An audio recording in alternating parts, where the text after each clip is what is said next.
Alright, welcome back to the ending of Resident Evil 2 Remake. This Claire B scenario. Finally going to finish the game and then have a little mini review about how I thought the series went and going forward. Until detonation.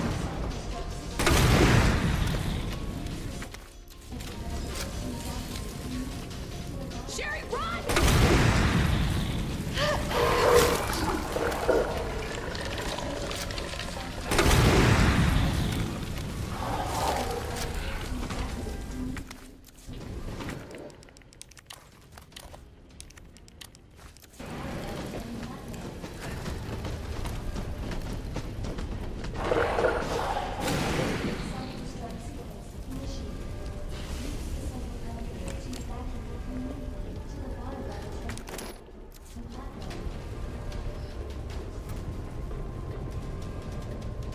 Of course. Stupid thing's locked. Hold on. Sherry, where do you... I think I can open it from the other side. God damn it, your timing sucks.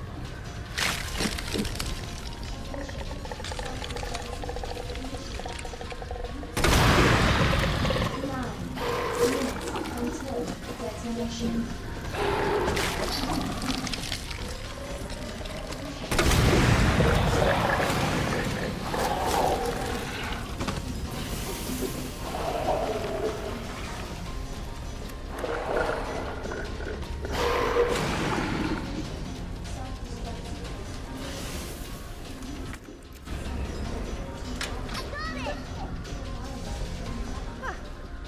Nice work.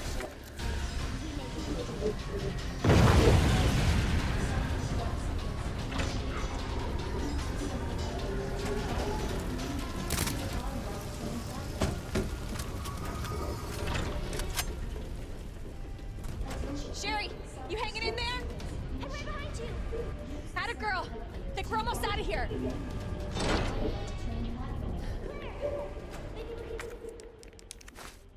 that? Worth a try.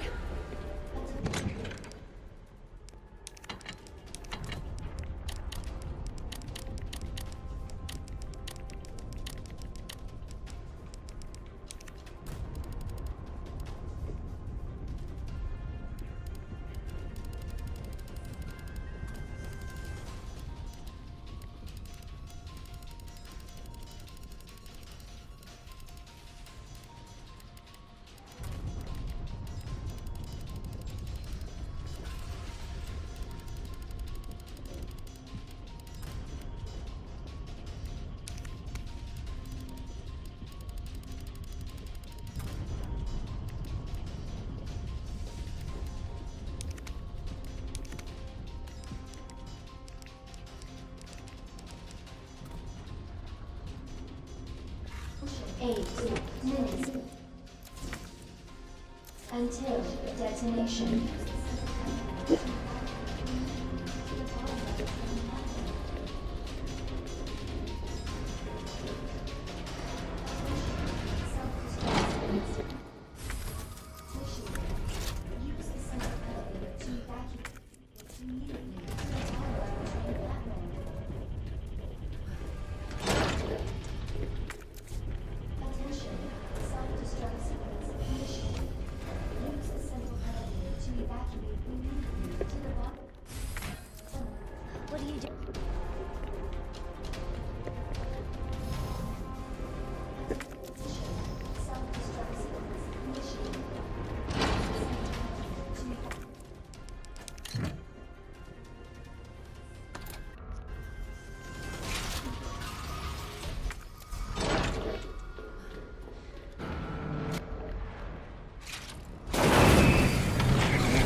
Chiefs and Bills, Chiefs and Ravens now.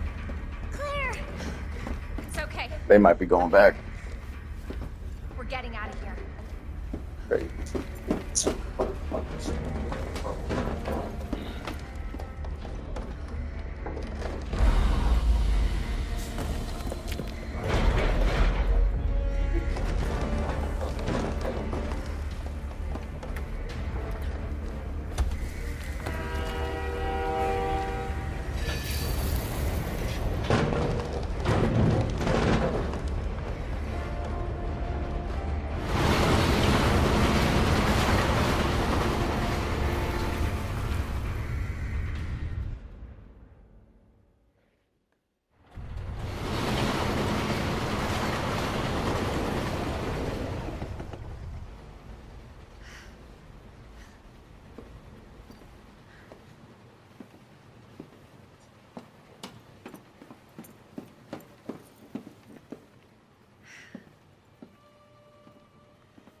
So what's the first thing you want to do when we get out of here?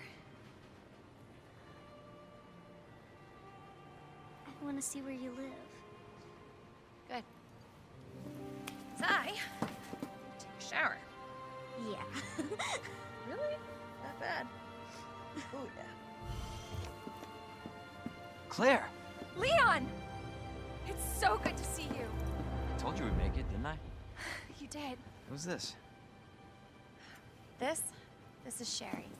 Okay. Jesus! What was that? I don't know. You stay here with Sherry. I'm gonna go check it out.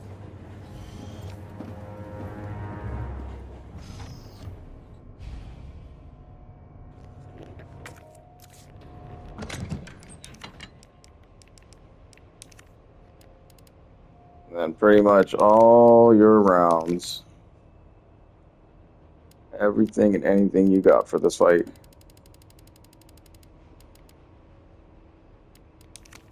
Probably save that thing for last.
So, are you guys like boyfriend and girlfriend?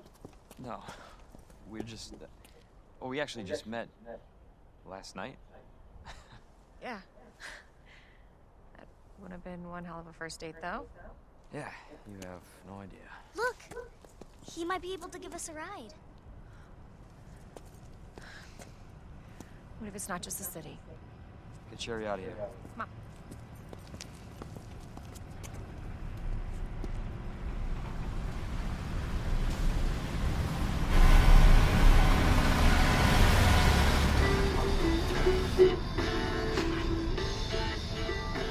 Hey, that was Live Another Day by the great. He was friendly. So, is it over? I don't know. But if it's not, we'll stop it. Whatever it takes. Yeah, you damn right we will. As long as we stick together, we'll be fine. Come on. Hey, you guys can adopt me. Adopt you. We can get a puppy Puppy. and a parrot. Parrot. I always wanted pets, but my mom said they're too messy. Next up on this boring Wednesday is a song to get your blood pumping.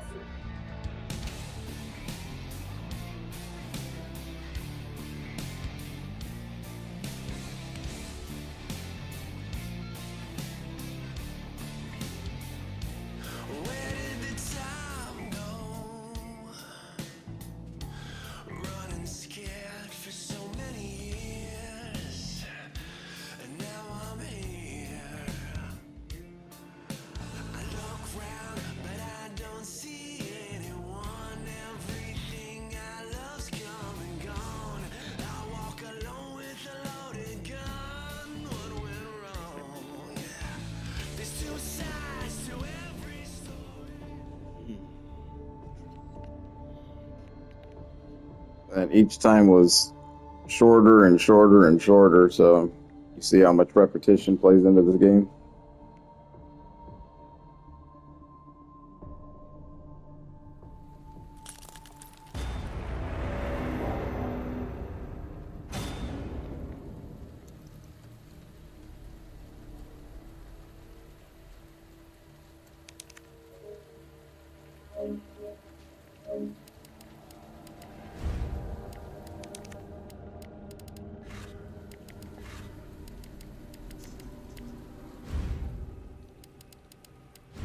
And then as far as story is concerned, that's it for RE2.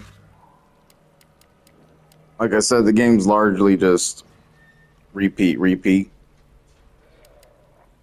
But fun nonetheless. And you got scenarios A and B for Claire and Leon. That was the same thing that they did back when the game was made in 1998. So none of that's different and new.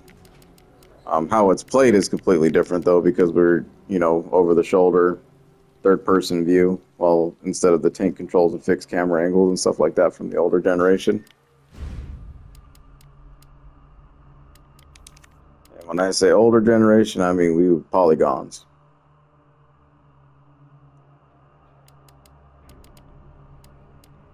So it's come a long way, the series. Closing thoughts on the game. I think the series went fine. To be honest, I obviously didn't want to do the normal difficulty for the runs for B scenario because it just takes a while, right? It's got tougher challenge to it, so they want to spend here like doing this for 4 or 5 days or even a week or two, just trying to push out this one game because it's really not that long. Honestly, if you just do Leon story A and then Claire story B, you pretty much got the full game, and that's like the entire story of Resident Evil in canon scenarios. So B changed up a lot of stuff, like we kind of missed the whole dialogue part, meeting Marvin and, kind of getting that initial horror started for entering the police station. And, Mr. X was like already on the camera, just kind of barreling down at us at some point. So, yeah, scenario B is a much quicker way to play the game. and it just gives us the true ending. So it just adds like a boss, and that's about it. Changes up a few enemy placements here or there, and some item locations just to make it a little bit more challenging. But other than that, really not much to it.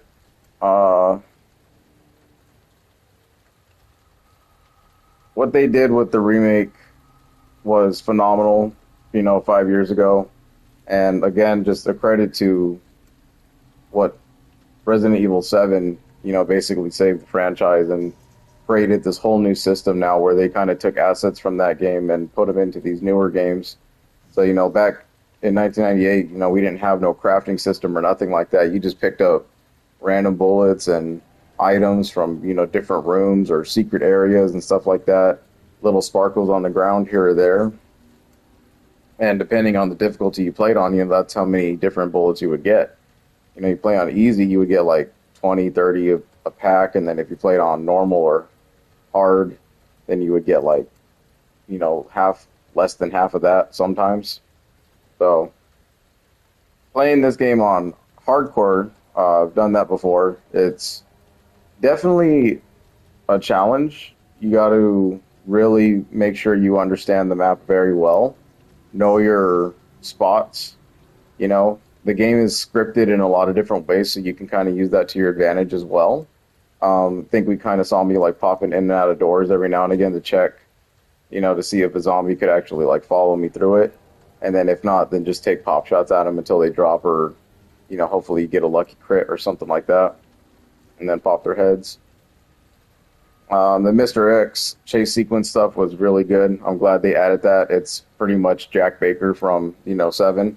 They were like, they gathered data. That's what they do. These companies, they gather data, and they saw like how terrified everyone was of a nonstop terror just chasing you around an entire game for hours upon hours while you're trying to figure out puzzles, and you're getting ambushed by other enemies too. So they took that sequence and made that an entire event as well. And it's really not something that's brand new to the franchise. I mean, in Resident Evil 3, back in the PlayStation era, PS1 era, he basically was kind of chasing you the entire game, but it just, the way that the graphics and everything was set back then, the limited hardware and all that kind of crap, he would just show up in arenas. And then you would just have like these tiny arenas where you had to like run left or right, and then really no dodge mechanics at all. So you had to like kind of manipulate where he was going to strike and then just strafe to the best of your ability. And then that's about as close as we've ever gotten to like a chase type of thing. 4 had no such thing like that. Original 4, and then in 5 they kind of gave us like a little bit of one. So the remake for 4, they gave us a little bit of one. 5 was nothing. I don't think there ever was a chase for anything. 5 is a really different game. It's very action oriented, co-op action. So the whole like horror thing and that element was lost a little bit after 4, I want to say. Because 5, like I said, was just more action oriented. So then they took that approach and put it towards 6, and 6 was heavily action oriented. You had 3 different chapters that you had to play through, each containing different characters like Leon, Leon with Ada, Chris with his new teammates or whatever, and then you had the little girl here, Sherry Birkin. She actually grows up and becomes like a super cop basically in that game. So it was a really weird twist. I mean, it just kind of showed where the franchise was going with these characters, and everyone's aging and still fighting bioterrorism and stuff like that. And then 7 came and completely changed up the entire formula. We had a first-person camera for the first time going into a game like that, where the action's like up close and personal to your face. So that was a pretty good approach. Wish there was more of an option for first person in this game as well. Like if they've shown, obviously, Capcom has shown the ability to cater to the fans and create third person mode for like Resident Evil Village. So So, just why not make first and third person for your games going forward? Because some people like it more direct in their face, and other people need to see the entire world around them, you know. But back to 2, 2 has a long-standing tradition of being one of the, if not the best Resident Evil game that probably came out during the span of when they were making them so heavily. And, that's not to say that 1 didn't, like, start everything. Obviously it did, and, the Spencer Mansion is always going to be, a popular and just one of those places that is just so nostalgic that you just can't get over it. And Chris Redfield, Jill Valentine, and Wesker, Barry, all them, that's going to stand the test of time forever. But seeing where they're going to go with another remake, they could choose 0, 1, or 5, and if, like, on the very, very outscope of things, maybe 6, but I heavily doubt 6 will get anything from this. And,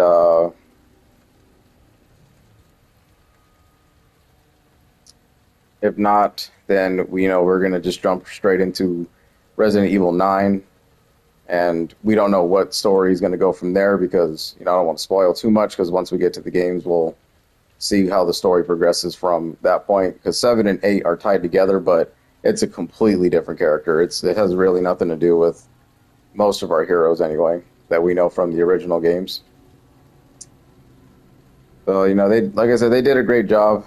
There is a lot of jankiness, though. Like, you could tell the RE engine that they're using, the new engine for this, is kind of dated, right? Like, if you kind of keep a zombie, like, far away, and we're going to see it a lot in 3. 3, I think, was, like, really made fast and was made terribly. So, you're going to see, like, the zombies and monsters or whatever, you have, like, far distances, and they kind of, like they're loading themselves into doing an animation or something. It's really weird.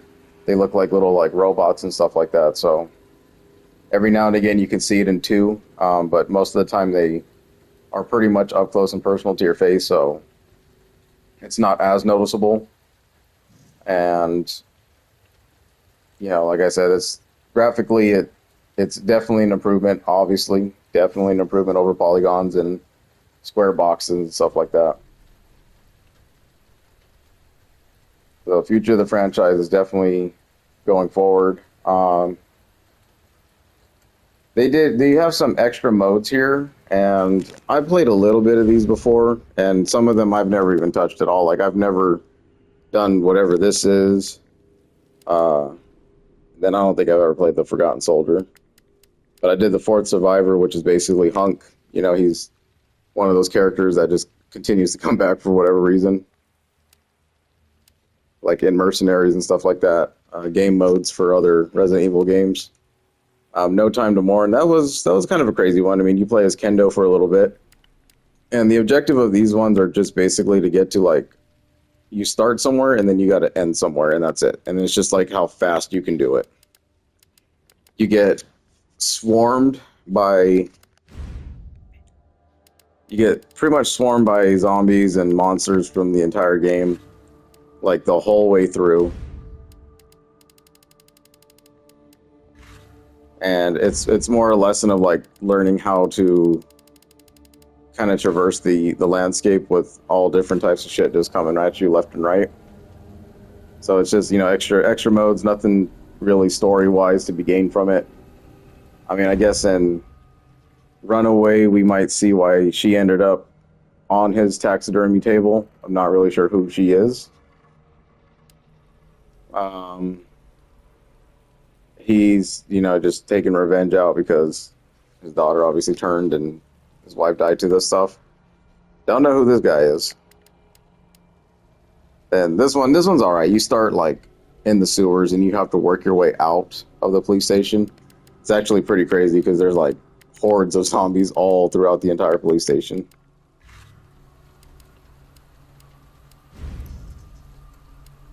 And unfortunately, like, I don't know what's up with this game, but you have to turn off the HDR mode in order to even be able to record gameplay on PlayStation. So,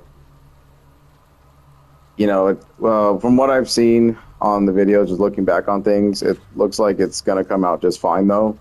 There are going to be a lot of areas that are pretty dark, transferring over to, YouTube channel or whatever. I did keep the settings as high as I could without disrupting my own gameplay and kind of ruining the element of, the darkness that they wanted to keep within the police station and the sewers.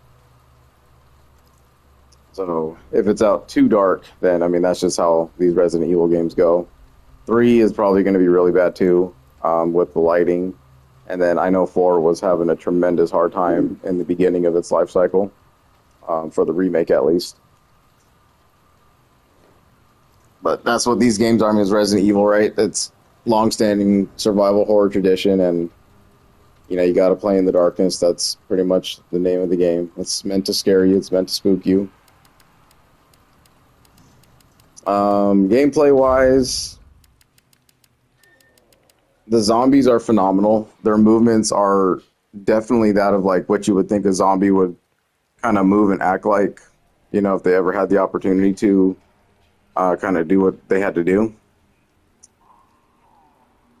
The lickers are terrifying.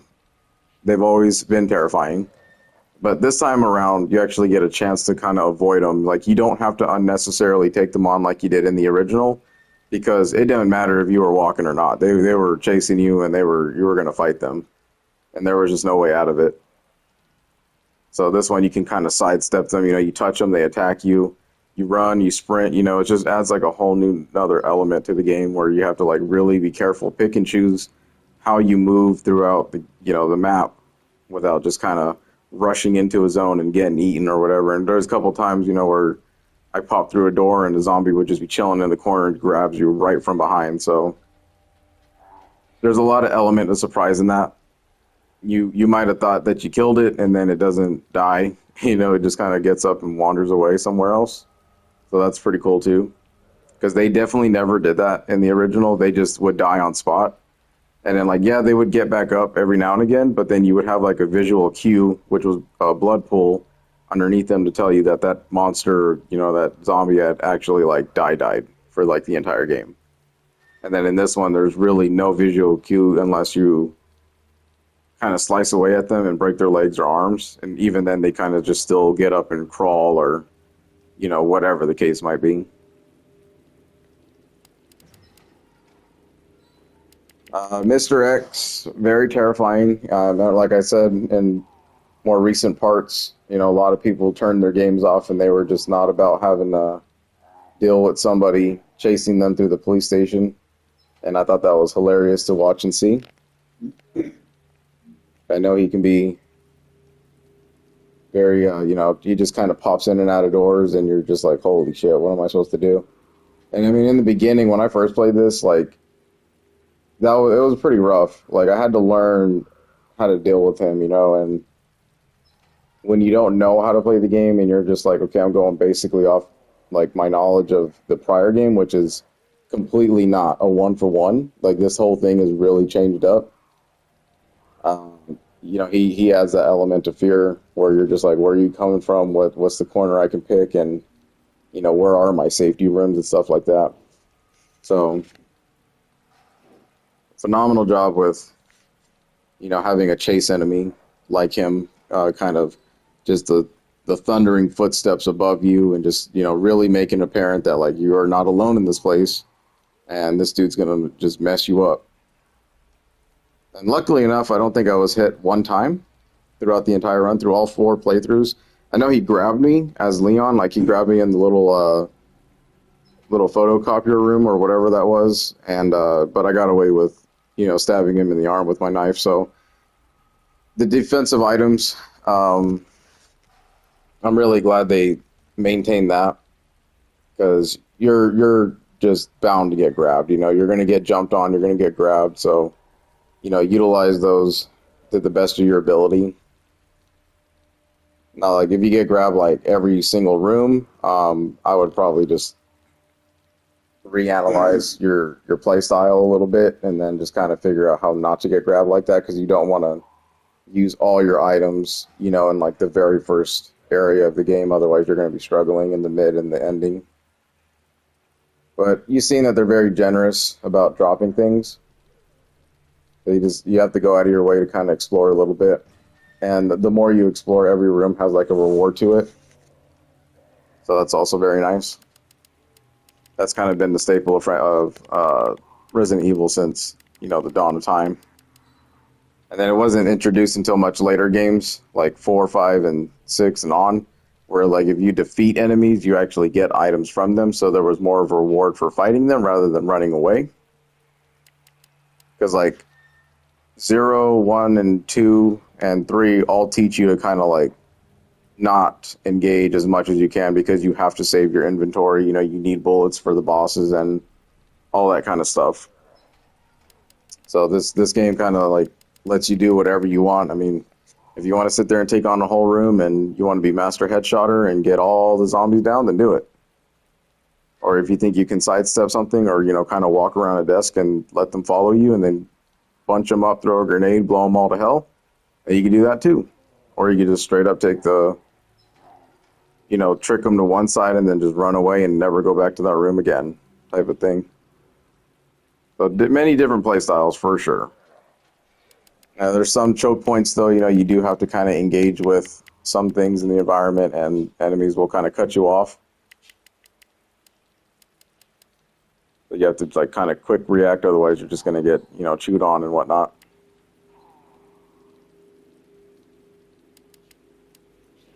I think story-wise, they pretty much kept everything faithful to the original. There was always Sherry was always a part of the game. Not to quite the level that she was in this one, because you didn't ever have a playable section as her. You didn't go to the orphanage and run away from that police guy and all this kind of stuff like that. That part was never involved in the 1998 game. So that was really nice, kind of fleshed her character out, gave her something to do there, even though it was like, a hide and seek game, basically.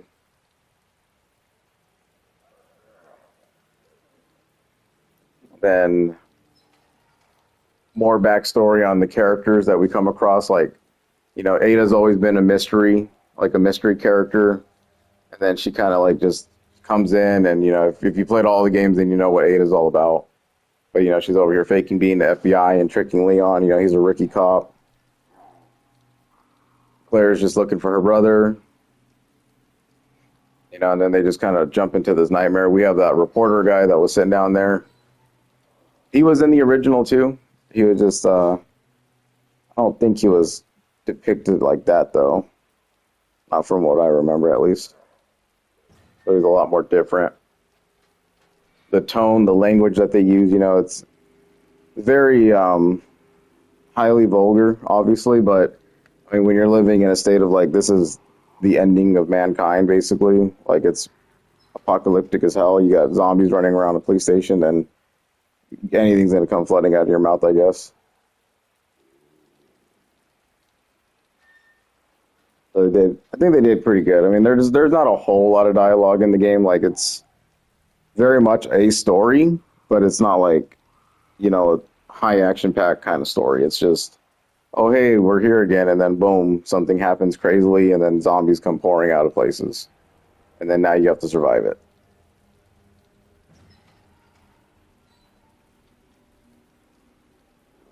And they definitely maintained the story of William Birkin and Annette. I think Annette gets a huge, like a bigger plot than she ever did in the original game. Like, there was that sequence where like she actually did shoot Ada, or shoot at her, and then she injured Leon. That was also in the original game too. So that was kind of nice to see that. But like her coming out of the blue and just shooting at stage 3 Birkin and all that kind of stuff with that little pop gun she had, that was never there. And then like her whole sequence with her daughter and everything, we just never saw stuff like that. So that was pretty cool to have that interaction and give Annette like more character than just being like, oh, you're the doctor's wife or whatever. And of course, William, I think he's pretty much the star of the show there, where he created G, And if you played the original games, you would know that it was the T virus that started everything, came from the leeches and all that stuff. And then T virus pretty much is the tyrant. So, you fight a tyrant, and that's essentially what Mr. X is. He is a tyrant, but they're getting more and more closer to perfecting the formula to where they're actually like more cognitive human-like people. They're just giant hulking brutes still, though, you know what I mean? And then in the end, he became a monster. He had the little claw for an arm thing, and very dangerous, deadly enemies. Their one weakness will always be like their organs on the outside.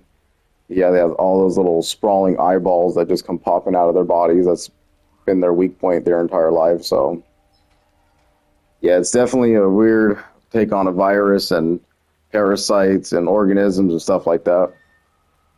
It's just what gives Resident Evil its name.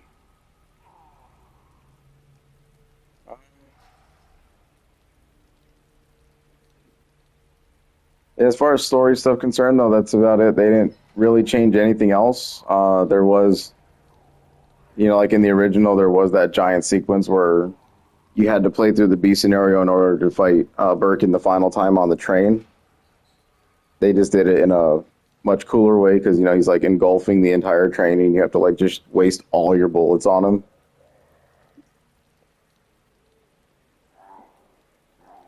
And I wouldn't really consider him a boss. He was just, kind of bullet bait at that point.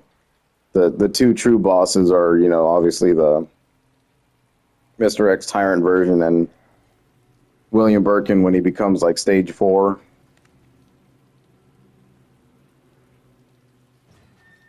A pretty cool epic music they put with the boss encounter too, at least for Birkin 3. I think that was pretty cool.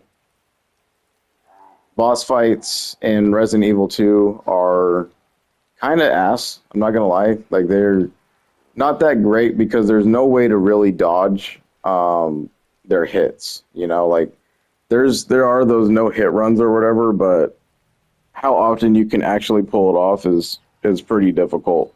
Because I think through like the 4 runs I did, there was like 2 Birkin fights from the first stage where I didn't get hit at all. And that was like, I think, Claire normal and then Leon B. And it's just really like, you have to watch those swings and where their hitboxes land and stuff like that. It's very odd to our character. Because the only thing you can do is kind of run left or right still. Then like in the next title, Resi 3 Remake, they gave Jill a roll. And I think the roll is really nice because you can kind of like do this last second dodge roll type thing to get yourself out of harm's way. So they learned a little bit of something about the remakes, but it just wasn't quite enough. It's good enough for that game, but 4 takes it to a whole new level with the parry mechanic and stuff like that. 7 and 8 don't really have a dodge system. It's more of a, you just put your hands in front of you and then you reduce the damage that's taken. So like, you're gonna take hits in Resident Evil. It's the thing, we ended up with like 20 different healing items. So they know it's a hard game. They know what they're doing here. They're just trying to stress you out because they're, far and few between when you start getting the healing items. But if you just manage your stuff properly, it really isn't that hard of a game at all. And just get over the fear, like the scary stuff. If you're squeamish, this game's probably not for you. It's definitely a lot more gorier than it's ever been. And when he's lifting up the head of that zombie in the hallway when we go down to the visitor area, and you just see like the giant slash from the liquor, like that was kind of crazy.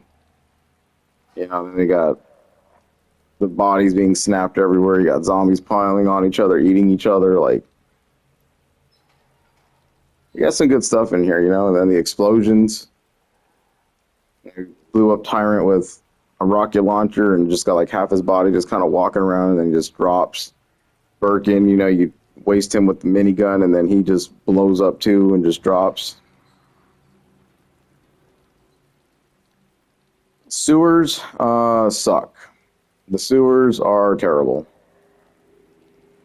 They were okay in the original, but the original had like fucking spiders. And it made more sense for the poison because, you know, when you think about a spider, it's venomous and all that. And they were pretty fucking giant. So what they did here, I don't really understand. I didn't really like the G-adult things. Like, yeah, they're a terrifying, like, subterranean type of enemy, but you know, they're basically just telling you to use your magnum and stuff, because for the most part you don't even have to bring that thing out, and they know like the formula for Resident Evil is save all your magnum bullets for the ending of the game, you know, where you fight the major bosses, because they do the highest amount of damage. You're not supposed to use them on the regular enemies, but they decided against that, and they, in a way, they kind of have steady placement of items to kind of like indicate what you should be using for that area, and the sewers are pretty prime of that. Like they stash like magnum ammo down there because they're trying to tell you like, use this. This is probably a better option to fight this enemy rather than just like your regular pistol, because you'll waste like 30-40 bullets on those things, and with the magnum, you know, you're blowing through them in 3 or 4 shots. Like, yeah, you might be sacrificing ammo, but then, you know, with the gunpowder mechanic and all that kind of stuff, you just save your stuff and you utilize it correctly, then you're going to end up with ammo galore. The only caveat to that is if you're playing on hardcore. Hardcore will definitely make you inventory manage a lot more than normal or assist mode for sure, because you're given like half the resources in hardcore mode to basically make it, and the enemies are way stronger too, so they take way more damage. Boss fights will waste you down. Like, there's a potential that you'll end up with like 0 bullets during a boss fight, and you'll have to like knife them just to get the finishing blow, and it's really crazy. So hardcore is worth the challenge. I mean, it's worth to kind of run through and, you know, show your stuff, see what you're made out of. And if you manage yourself well during the bigger sections, you know, then the boss fight should be pretty easy to overcome. Yeah, so the boss fights, some are good and then some are bad, right? Like Birkin 1, he's okay. He just has a pipe. You have to shoot his head to open up his eyeball, shoot the big eyeball. Birkin 2 is an asshole. I don't like him. Like, the crane is stupid, right? Like we saw scenario B here with Claire. He just doesn't stay in spot, and then like if you stay too long and linger in that area, you're gonna get smacked by the crane too, and it's terrible. But thankfully, it's only 2 hits to take him down. You know, you have to find a way. You shoot his eyeball, he'll get stunned for a while. You throw a grenade, flashbang, he'll get stunned for a while. So you kind of have to like take some hits in a way. You have to like trade damage to kind of keep him in place. And it's really just stupid. I really don't like it at all. And it's such a small platform too, with his wide arcing swings that cover like pretty much 80% of the fucking ground. And you have no way to get out of the way. Like he's gonna jump on you without warning, and he's just gonna slash away, and you can't get away from that shit. So and then, you know, one of his hits is like 2 or 3 of your health bar, which is really stupid. Now Birkin 3, now that was a good fight. That's a spectacle fight. You know, he's lifting shit off the ground, and you have to shoot his 3 eyeballs in order to get like the bigger eyeball bunch in his stomach to kind of appear, and then you know, that showcases like what kind of skill level you really have at how you're picking your shots out. Because when he shows his back for a couple of good seconds, like 8 seconds or something like that. And if you miss it completely, I mean, you're gonna do ring around the rosy with him until he does it again. So the more accurate you are in this game, it's definitely better.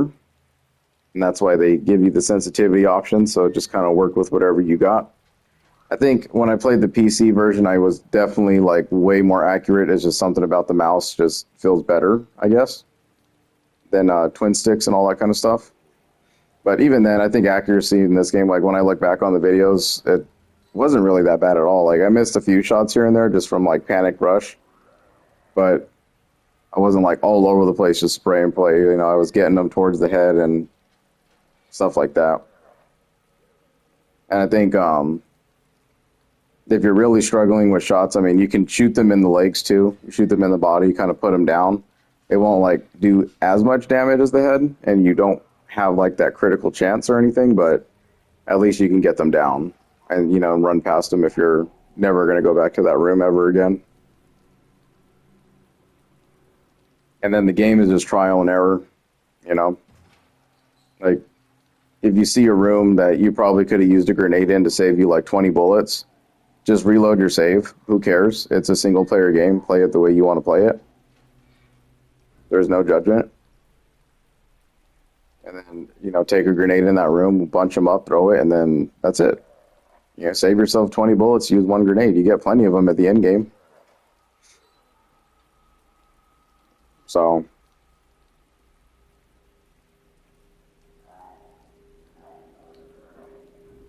yeah, and then, like, you know, like I said, for boss fights, I mean, they definitely improve over time, but to Remake, I wish there was just a dodge mechanic. If there was just one way to dodge, like even like a sidestep or like a back something, I don't know, it would have been a little bit better.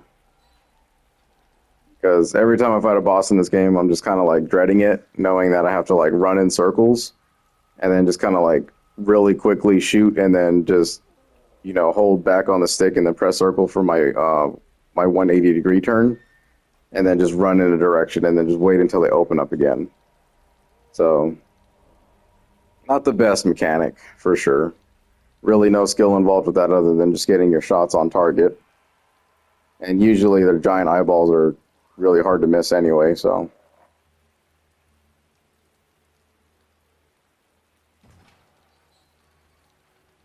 I think overall, yeah. So story, bosses, enemies, character fleshman, it's just overall just a real general love for what they did with the remake. You know, I will say that this was my favorite remake up until 4 Remake came out. You know, because two to me was my first Resident Evil game. So this is the first one I ever played, and this was back on the N64. You know, I used to watch my uncle and my dad play the first Resident Evil on PlayStation, but I was just too damn terrified to even try that until I got it on the GameCube for the remake, and then eventually put it on here and stuff like that. But yeah, two was definitely one of those. Played it, challenged, you know, never beat it for a long time, and then finally grew up and, you know, did that.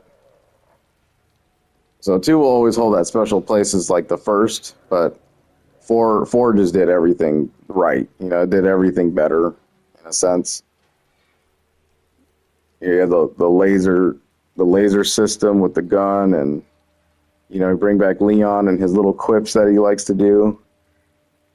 And then you just got the over-the-top action, you know, just everything that just, like, you just know Resident Evil is not a very serious game at all. Like, there are some funny moments, and then there's, like, some way over-the-top action that's just, like, what the hell is this? Like, Chris punching a boulder is just the all-time, like, what-the-fuck moment of the entire franchise. Like, they even made fun of it. They made fun of their own game in another game. That's how hilarious that shit was to them. But nonetheless, it's still survival horror.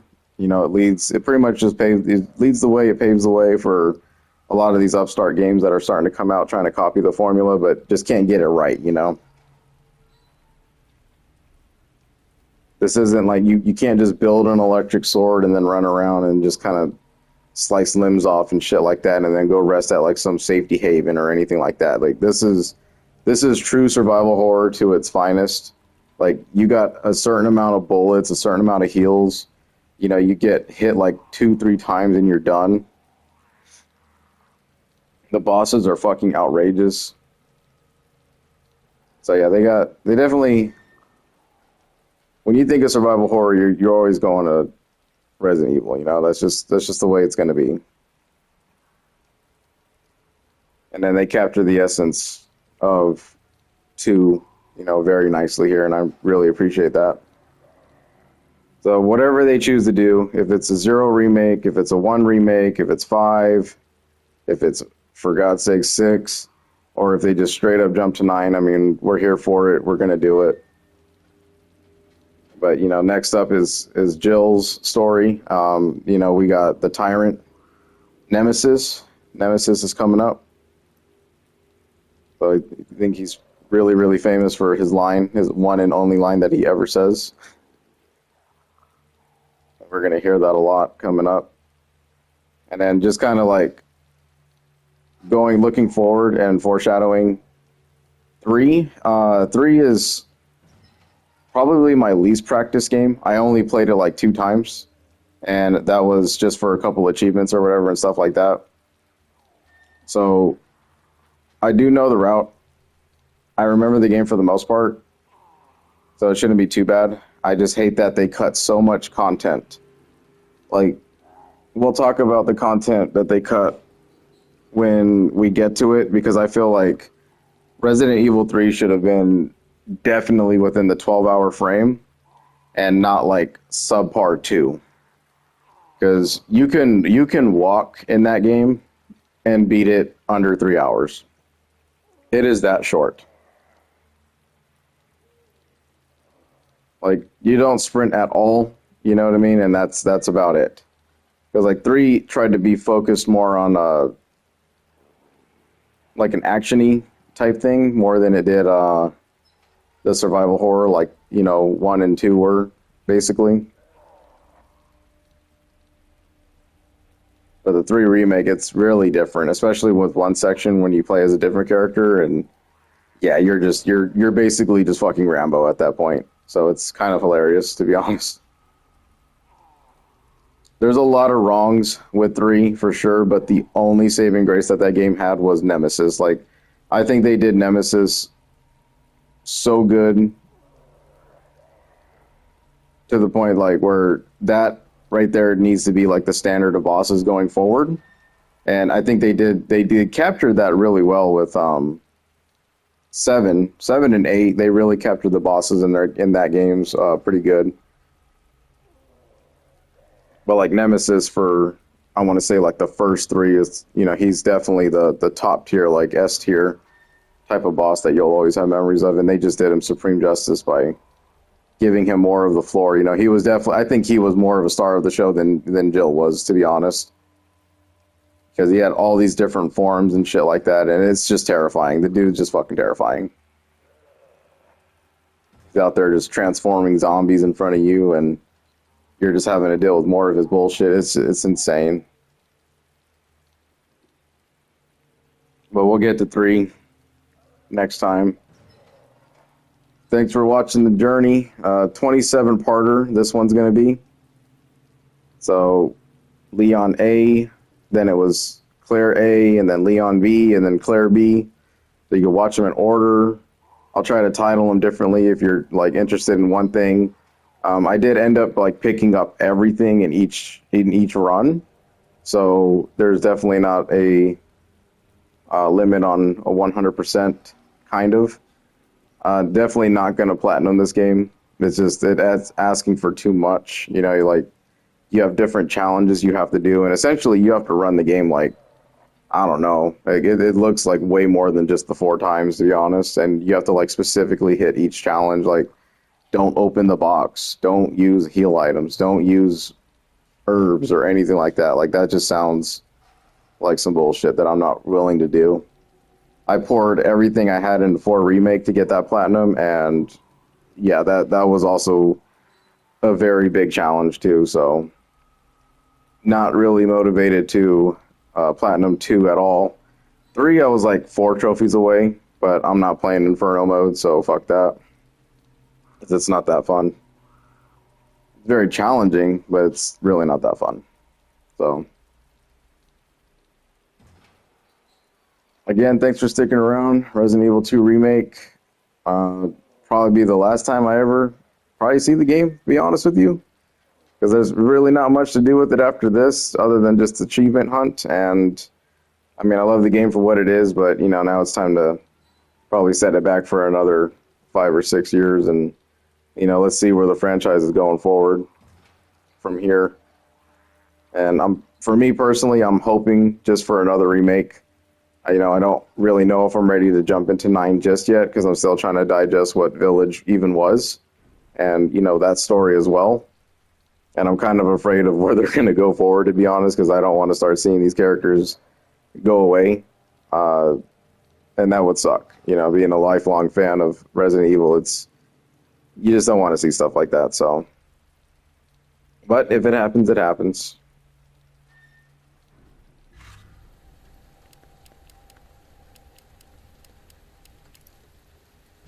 Then extra modes, I won't be covering any of these, so you'll have to watch something different.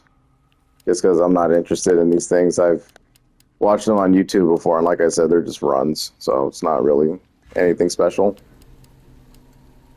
Alright, thanks for watching the Resident Evil 2 Remake series. And up next will be Jill Valentine and her nightmare against Nemesis.